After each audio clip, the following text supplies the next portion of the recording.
Good morning everyone. चलिए start करते हैं आज की क्लास। और आज का हमारा जो टॉपिक है वो है वाच्य। वाच्य के बारे में आप इंग्लिश में पढ़े होंगे, ठीक है। वाच्य को इंग्लिश में वॉइस कहते हैं। वॉइस आप थोड़ा बहुत जानते भी होंगे कि एक्टिव वॉइस क्या होता है, पैसिव वॉइस क्या होता है। तो वही चीज़ आज हम उसको हिंदी में पढ़ेंगे कि वाच्य क्या है, या फिर कर्तवाच्य क्या है, कर्मवाच्य क्या है, या फिर भाववाच्य क्या है। तो सबसे अगर हम किसी चीज़ को जानने को स्टार्ट करते हैं, ठीक है, अगर हम किसी चीज़ के बारे में पढ़ना स्टार्ट करते हैं तो पहले हम उसका अर्थ जानते हैं कि वो चीज़ें हैं क्या, वो उसे कहते क्या हैं।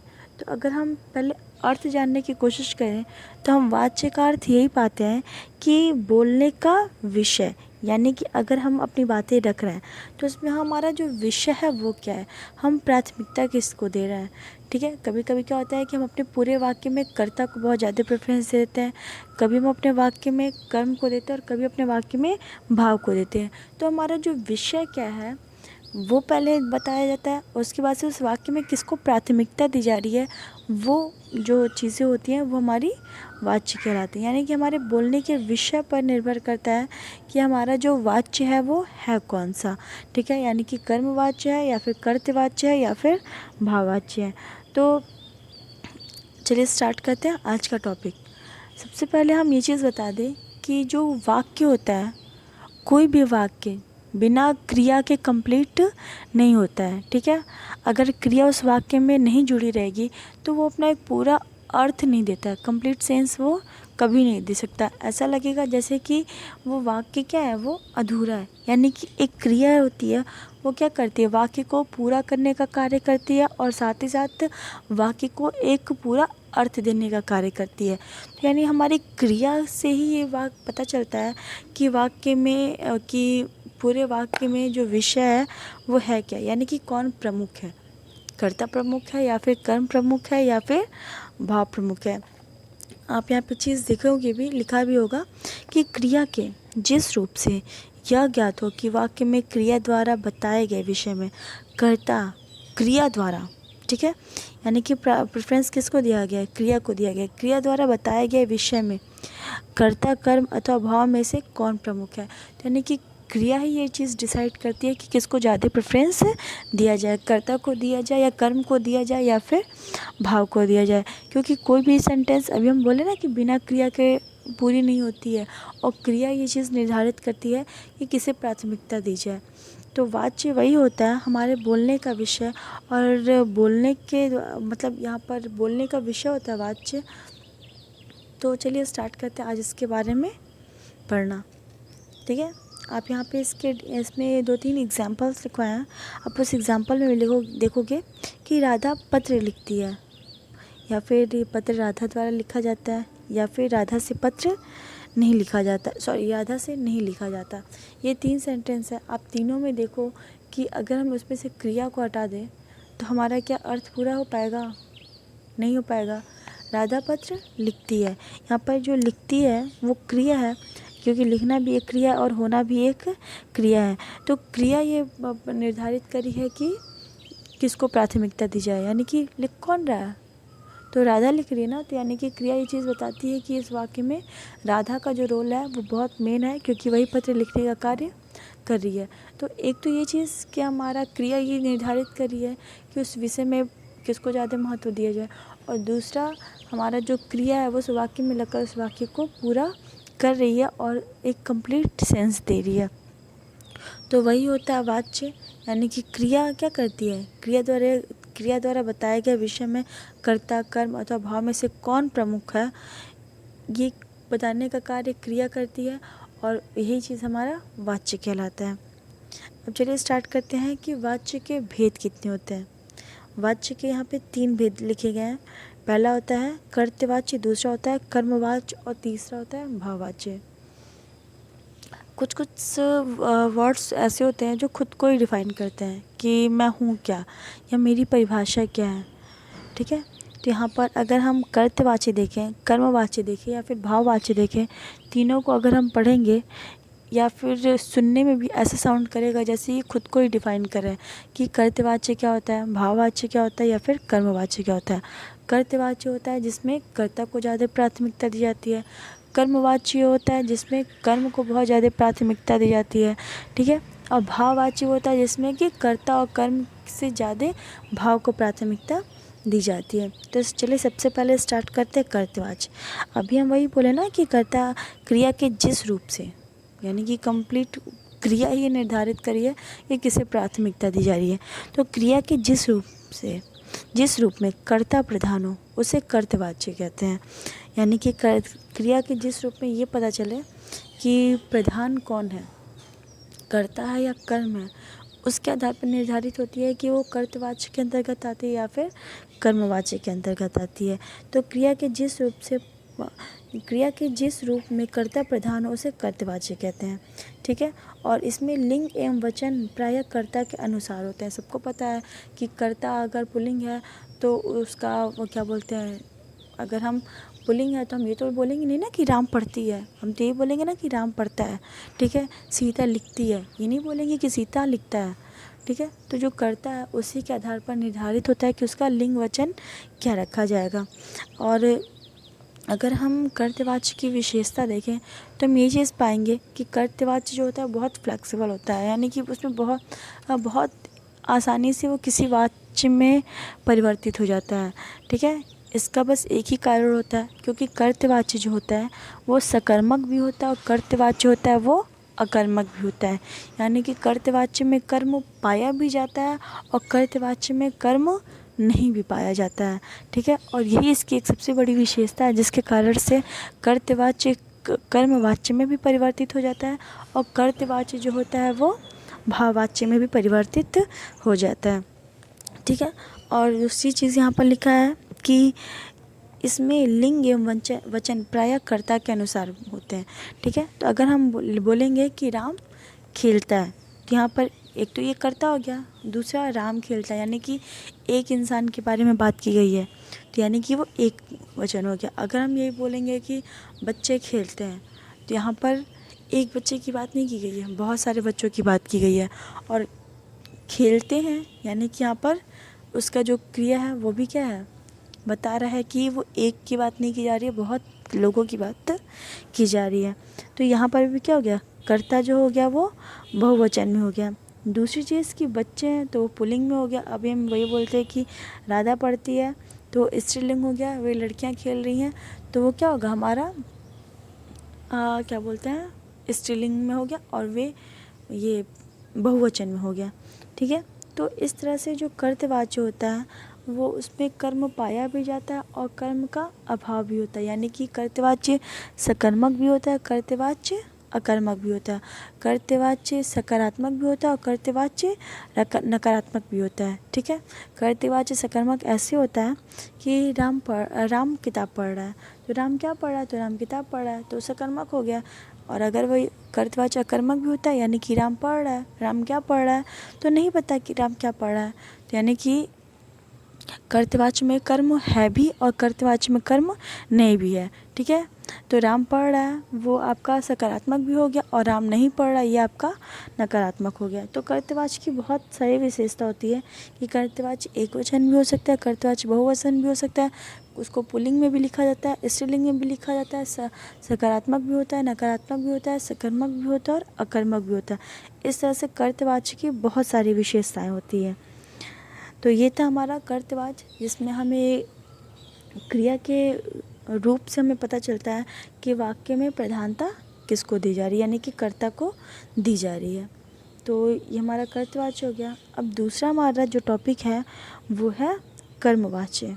सिंपल सी बात है कि क्रिया के जिस रूप से यह पता चले कि वाक्य में कर्ता प्रधान हो तो वो कर्तवाच्य हो गया। और अगर वही क्रिया का संबंध सीधे कर्म से रख दिया जाता है, ठीक है, तो वो हमारा कर्मवाच्य हो जाता है, ठीक है। यानी कि क्रिया का संबंध, यानी कि दोनों या तीनों में आप पढ़ोगे या कोई भी आप वाक्य देखोगे तो उसमें आप यही चीज़ पाओगे कि क्रिया को ज़्यादा प्रेफरेंस दिया जा रहा है और क्रिया ही ये डिसाइड करती है कि वाक्य में प्राथमिकता किसे दी जाए। तो आप यहाँ पर कर्मवाच्य में भी पढ़ेंगे कि जहाँ क्रिया का संबंध सीधा कर्म से हो, मे भी वहाँ पे कर्ता हो तो भी ओके है, नहीं हो तो भी कोई बात नहीं है, लेकिन कर्म का होना एकदम मस्ट है। यानी कि जो कर्मवाच्य होता है वो हमेशा सकर्मक होगा, वो कभी भी अकर्मक हो ही नहीं सकता। कर्मवाच्य अगर अकर्मक हो गया है, यानी कि अगर उस वाक्य में अगर कर्म नहीं पाया गया तो वो कर्मवाच्य हो ही नहीं सकता, वो सीधे क्या हो जाएगा, भाववाच्य हो जाएगा। क्योंकि कर्मवाच्य की एक विशेषता होती है कि वो हमेशा सकर्मक होता है, और भाववाच्य का वही दोष होता है, क्योंकि भाववाच्य में क्या होता है, भाव को ज़्यादा प्रधानता दी जाती है, उसके कर्मों को नहीं। तो इसीलिए भाववाच्य अकर्मक होता है। तो चलिए पहले हम कर्मवाच्य पढ़ते हैं।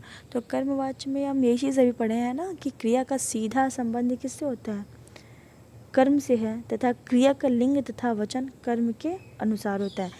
पहले वाले टॉपिक में क्या था कि क्रिया का लिंग तथा वचन कर्ता के अकॉर्डिंग होता है, और दूसरा वाला हमारा क्या है कि वो कर्म के अकॉर्डिंग होता है। ठीक है, यानी कि क्रिया है किससे अनुसार परिवर्तित हो रही है, कर्ता के अनुसार और कर्म के अनुसार। यानी कि इसमें रोल दोनों में किसका पाया गया है, क्रिया का ही पाया गया है। तो यहाँ पर कर्मवाच्य की डेफिनेशन भी है कि जहाँ क्रिया का संबंध सीधे कर्ता से हो तथा क्रिया का लिंग तथा वचन कर्म के अनुसार हो, उसे कर्मवाच्य बोलते हैं। और यहाँ पे लिखवाए भी हैं कि कर्मवाच्य की पहचान क्या होती है। हर चीज़ की एक पहचान चिन्ह होती है ना, तो वैसे कर्मवाच्य की भी एक पहचान चिन्ह होती है कि अगर वो चीज़ आया तो हम पहचान जाएंगे कि वो कर्मवाच्य है। जैसे कि इज़ आया तो प्रेजेंट है, वाज आया तो वो पास्ट है, विल आया तो वो फ्यूचर हो जाता है। तो इज़ और वाज और विल के आधार पर हम पता कर लेते हैं ना कि वो प्रेजेंट में है कि पास्ट में कि फ्यूचर है। तो वैसे ही बहुत सारी चीज़ें होती हैं जो कारक चिन्ह उस वाक्य में जुड़ जाते हैं, तो हमें पता चल जाता है कि वो क्या चीज़ है। तो यहाँ पर हम लिखे भी हैं कि कहाँ गया, द्वारा, के द्वारा और से का प्रयोग। यानी कि अगर हम कर्मवाच्य लिखते हैं तो इसमें या कर्मवाच्य अगर लिखा हुआ रहता है और अगर पहचानने को आता है, तो आप ये चीज़ देखोगे कि सबसे पहली चीज़ कि उसमें कर्म का होना आवश्यक है। दूसरी चीज़ कि द्वारा, के द्वारा और से का प्रयोग उसमें होता है। ठीक है, यानी कि यहाँ पर हम पहले में लिखे ना कि राधा पत्र लिखती है, तो वही चीज़ हम दूसरा क्या लिखे हैं, पत्र राधा द्वारा लिखा जाता है। तो यहाँ पे द्वारा हो गया। ठीक है, तो जो हमारा जो कर्मवाच्य होता है उसमें हम ये चीज़ पाएंगे कि जो सेंटेंस होता है उसमें द्वारा, के द्वारा और से परसर्ग का क्या होता है, इस्तेमाल होता है, लेकिन वो किसके साथ होता है, कर्म के साथ होता है। अभी अगर ये कर्म के साथ नहीं होगा ना, तो ये क्या हो जाएगा, यही चिन्ह भाववाच्य को वो मतलब शो करने लगेगा, या फिर वो भाववाच्य की विशेषता बन जाएगा। तो इसीलिए अगर इसमें द्वारा, के द्वारा, से का प्रयोग है अगर किसी वाक्य में, और उस वाक्य में कर्म भी है, ठीक है, तो वो हमारा क्या हो जाएगा, कर्मवाच्य हो जाएगा। और अगर उसमें कर्म नहीं है तो वो हमारा क्या हो जाएगा, भाववाच्य हो जाएगा। तो अब जैसे अब देखोगे कि अगर हम बोलेंगे सोहन द्वारा पुस्तक पढ़ी जाती है, ठीक है, सोहन द्वारा पुस्तक पढ़ी जाती है। हम ये नहीं बोले कि सोहन द्वारा पुस्तक पढ़ा जाता है। मैं अभी यहाँ पे आप देखेंगे लिखा भी है कि इसमें लिंग एवं वचन प्रायः कर्ता के अनुसार होते हैं। लिंग एवं वचन किसके अनुसार होते हैं, सॉरी इतना छोड़, यहाँ पे लिंग और वचन किसके अनुसार होते हैं, कर्म के अनुसार होते हैं। ठीक है, तो मेरा अभी हम ये बोले हैं कि सोहन द्वारा पुस्तक पढ़ी जाती है, ना कि पढ़ा जाता है। क्यों पुस्तक को पढ़ी जाती है बोला गया है, सिंपल सी बात है कि पुस्तक जो है वो आपका स्त्रीलिंग है, इसलिए यहाँ पर पढ़ा जाता नहीं हम बोले हैं, अभी हम यहाँ बोले हैं पढ़ी जाती है।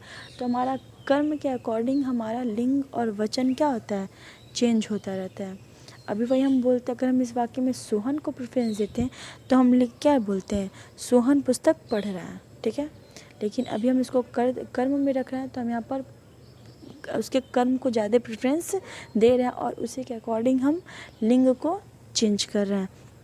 ठीक है, तो अगर हम इसका एग्जांपल देखेंगे तो धोबी से कपड़े धोए जाते हैं, ये हमारा क्या हो गया, कर्मवाच्य है। तो हम ये नहीं वो यहाँ पर, और जो धोना वाला जो क्रिया है वो क्या है, वो हमारा साधारण है, जिसमें हमें ये चीज़ पता चल जा रहा है कि हाँ ये जो इंसान, ये जो कार्य है वो पुल्लिंग में है या फिर स्त्रीलिंग में है, एक वचन में या फिर बहुवचन में है। ठीक है, हम यहाँ पर बोले ना कि कपड़े धोए जाते हैं, ना कि कपड़ा धोया जाता है। यहाँ पे कपड़े हैं इसलिए यहाँ पे धोए हैं। तो कर्म के अकॉर्डिंग यहाँ पर क्या हो गया, वचन जो है वो चेंज हो गया। सोहन द्वारा पुस्तक पढ़ी जाती है, तो कर्म के अकॉर्डिंग यहाँ पर जो लिंग हो गया वो भी क्या हो गया, चेंज हो गया। तो हमारा जो क्रिया होता है वो क्या होता है, हमारे लिंग तथा वचन के अनुसार क्रिया का लिंग तथा वचन कर्म के अनुसार क्या होता है, हमेशा कर्मवाच्य में पाया भी जाता है। कर्तवाच्य न सकर्मक होता है और कर्तवाच्य में विवशता और असमर्थता दिखाई जाती है, लेकिन वो क्या होता है, उसमें कर्म का होना पाया जाता है। अगर हम यही चीज़ बोलें कि दादी से सड़क पर चला जाता है, ठीक है, तो हम यहाँ पे विवशता है कि दादी से सड़क पर चला जाता है। ऐसा साउंड करे ना कि हाँ दादी क्या है, बहुत ज़्यादा कैपेबल नहीं है कि वो चल सके, लेकिन फिर भी दादी से कहाँ चला जाता है, तो दादी से सड़क पर चला जाता है। तो यहाँ पर कर्म है तो इसलिए वो कर्मवाच्य हो गया। अभी यहाँ पे हम सड़क को हटा दे देंगे, कर्म को हटा देंगे, तो वही चीज़ हमारा क्या हो जाएगा, दादी से चला जाता है। तो यानी कि यहाँ पर क्या है, से का भी प्रयोग है, असमर्थता और व्यवस्था भी दिखाई गई है, लेकिन दोनों में डिफरेंस क्या है, दादी से सड़क पर चला जाता है और दादी से चला जाता है। दोनों में क्या है, एक जगह हम कर्म को रख दिए और एक जगह कर्म को हटा दिए। दोनों में सेम चीज़ है, सेम सेंटेंस है, लेकिन क्या है, दादी से सड़क पर चला जाता है और दादी से चला जाता है, सेम सेंटेंस है। बस एक में क्या है, हमने सड़क यानी कि कर्म को मेंशन किया और एक में कर्म को हटा दिया है। से उसको भी रखा है, उसमें भी रखा है, और से इसमें भी रखा है। व्यवस्था फर्स्ट वाले इसमें एग्जाम्पल में भी दिखाई जा रही है और दूसरे एग्जाम्पल में भी वही चीज़ दिखाई जा रही है। बस एक अंतर क्या है कि एक जगह कर्म है और दूसरी जगह कर्म का अभाव है। तो भाववाच्य और कर्मवाच्य में यही डिफरेंस होता है कि भाववाच्य में क्या होता है, आपका जो भाव को प्रधानता दी जाती है, और कर्तवाच्य में कर्मवाच्य में क्या होता है, कर्म को प्रधानता दी जाती है। तो इसलिए कर्मवाच्य जो होता है वो सकर्मक होता है, कर्मवाच्य सकारात्मक भी होता है, कर्मवाच्य नकारात्मक भी होता है। कर्मवाच्य में आप यही चीज़ पाएंगे कि कर्मवाच्य जो होता है वो कर्तवाच्य में चेंज हो जाता है। क्यों हो सकता है, क्योंकि कर्तवाच्य भी सकर्मक होता है। तो इसलिए अगर हम चेंज करते हैं तो देखते हैं कि कर्मवाच्य जो होता है वो कर्तवाच्य में भी परिवर्तित हो सकता है। तो ये थी आपके कर्मवाच्य की विशेषता। अब स्टार्ट करते हैं भाववाच्य। भाववाच्य क्या है कि जब वाक्य की क्रिया के लिंग और वचन और पुरुष कर्ता अथवा कर्म के लिंग वचन और पुरुष के अनुसार ना होकर एक वचन पुल्लिंग या अन्य पुरुष हो, तो वहाँ पर क्या हो जाता है, भाववाच्य हो जाता है। यानी कि कुल मिलाकर एक ही चीज़ देखें कि उसमें ना तो बहुत ज़्यादा हम कर्ता को प्रेफरेंस देंगे ना ही कर्म को देंगे, बल्कि उस भाव को देंगे। ठीक है, उस वाक्य में भाव को देंगे और उसी के अकॉर्डिंग लिंग और वचन होगा, तो वो जो वाच्य होता है वो हमारा क्या होता है, भाववाच्य हो जाता है।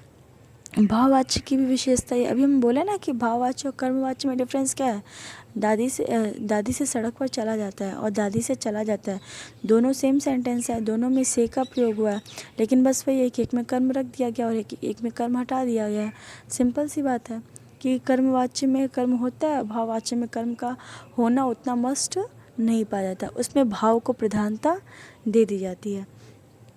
तो इसीलिए यहाँ पर बोला गया है कि जब वाक्य की क्रिया के लिंग वचन और पुरुष कर्ता अथवा कर्म के लिंग वचन और पुरुष के अनुसार ना होकर एक वचन पुल्लिंग या अन्य पुरुष हो, तो वो क्या हो जाता है, वो भाववाच्य कहला देता है। आप एग्जाम्पल में लिखे भी हैं, एग्जाम्पल में देखेंगे भी, मोहन से टहला भी नहीं जाता। यानी यहाँ पर क्या हो रहा है, विवशता दिखाई जा रही है कि मोहन से क्या किया जा रहा है, वो टहल भी नहीं सकता, वो वॉक नहीं कर सकता, वो इतना कैपेबल नहीं है कि वो खड़े होकर 10 मिनट वॉक कर सके, नहीं, या फिर वो चलकर वॉक कर सके। यानी कि कहीं ना कहीं यहाँ पर मोहन की विवशता को, उसके भाव को ज़्यादा प्राथमिकता दे दी जाती है। तो बस वही चीज़ है कि हमारे वाक्य में हमारी जो क्रिया है वो डिसाइड करती है कि वाक्य में क्या है, प्राथमिकता किसे दी जा रही है, कर्म को दी जा रही है या फिर कर्त को दी जा रही है या फिर भाव को दी जा रही है। इसमें भी से द्वारा ऐसे विभक्ति का प्रयोग होता है, ठीक है, जो कि कर्मवाच्य में भी होता है, लेकिन बस वही होता है कि कर्मवाच्य में आपका कर्मवाच्य में आपका कर्म को प्राथमिकता दी जाती है और भाववाच्य में आपका भाव को प्राथमिकता दे दी जाती है। अगर हम ये चीज़ बोलते हैं, एक एग्जांपल आप देखेंगे,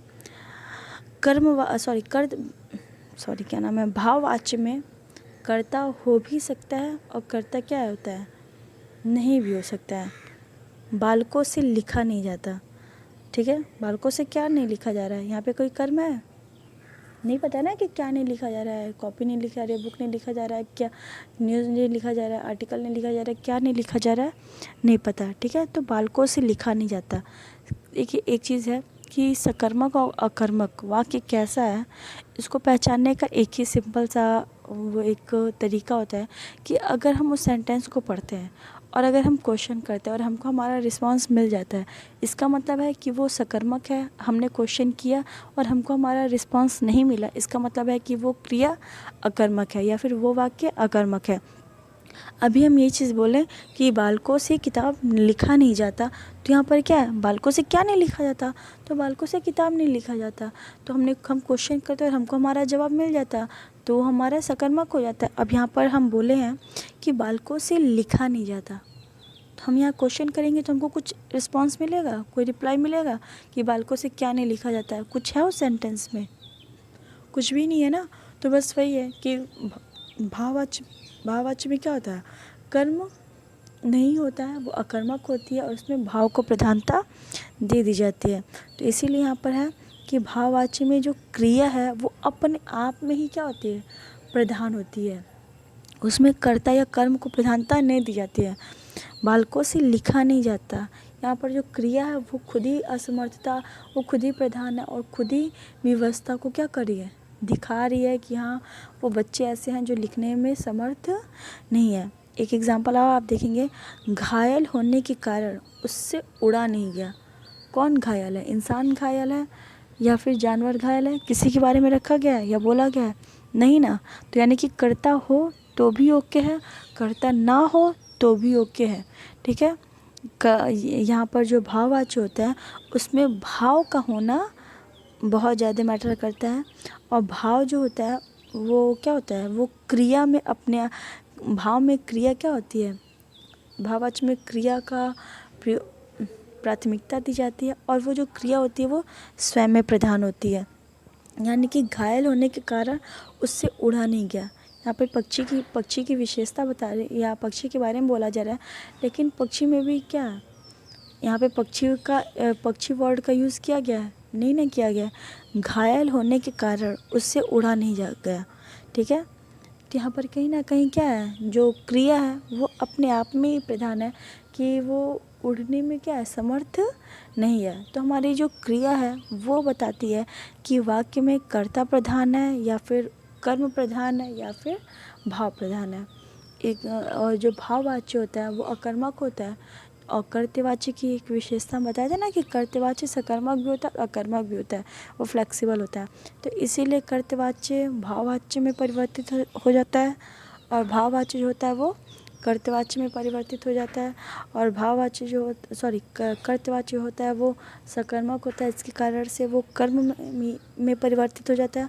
और कर्मवाच्य जो होता है वो सकर्मक होता है, जिसके कारण से वो भाववाच्य में परिवर्तित हो जाता है। तो इस तरह से जो कर्तवाच्य होता है वो कर्म में भी परिवर्तित होता है और भाव में भी परिवर्तित होता है।